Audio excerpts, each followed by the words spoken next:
worked great at the weekend.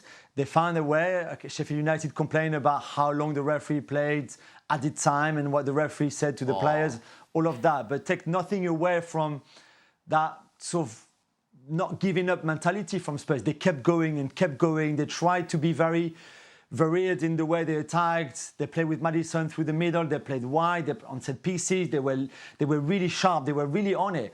And yeah, they leave a lot of space behind the fullbacks because they ask so much going forward for the fullbacks. So they are not perfect by far.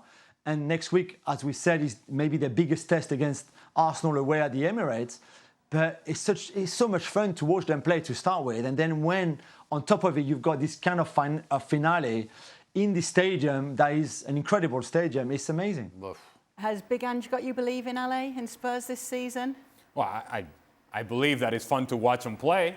I say that much, and it hasn't been in years past. It is fun to watch Spurs play, and it's fun to feel like a team is not out of it even if they're trailing late.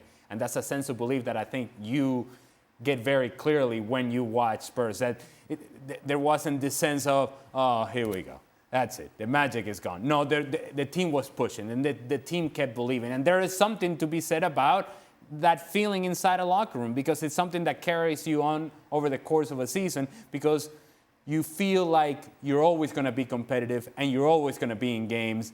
That, I think, is as important as the 3 points were. That, I think, when we think of the totality of the season, is even more important. Shaka, you get the final word on what we're seeing from Spurs so far this season. I enjoyed everything about that game against Sheffield United. And first of all, I have to give Sheffield United their dues. I thought they defended incredibly well and really frustrated Spurs. I thought that the fact that the goals for Spurs came so late wasn't about Spurs huffing and puffing and not finding a way through. It was just about Sheffield United players putting their bodies on the line, and they have to give themselves credit for that. But 2 weeks ago, we were talking about Harry Kane and what he had to say about the mentality within the Spurs dressing room. 2 weeks ago, when last we saw Heung-min Son, it was on the back of him scoring a hat-trick away to Burnley. And I thought he had one of his poorer games in a Spurs shirt against Sheffield United. A few days ago, the last we saw of Richarlison was in tears on the bench against or for Brazil. And then he comes off the bench, he gets his first goal for Spurs, and that kind of sets the stadium alight. And in the end, they get the 3 points, which Sheffield United will feel, and maybe rightly so, feel hard done by, but I thought over the breadth of 90 minutes, Spurs fully deserved. So there was a lot to feel good about from Spurs, whether we're talking about their football, whether we're talking about Richarlison and that headline, or just kind of how Spurs countered what their previous captain had to say about them.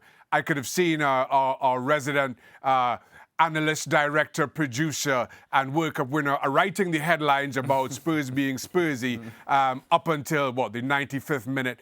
And then all of a sudden, again, and you talk about mentalities, you talk about cultures, you talk about how maybe teams fit into what's expected of them, and everything.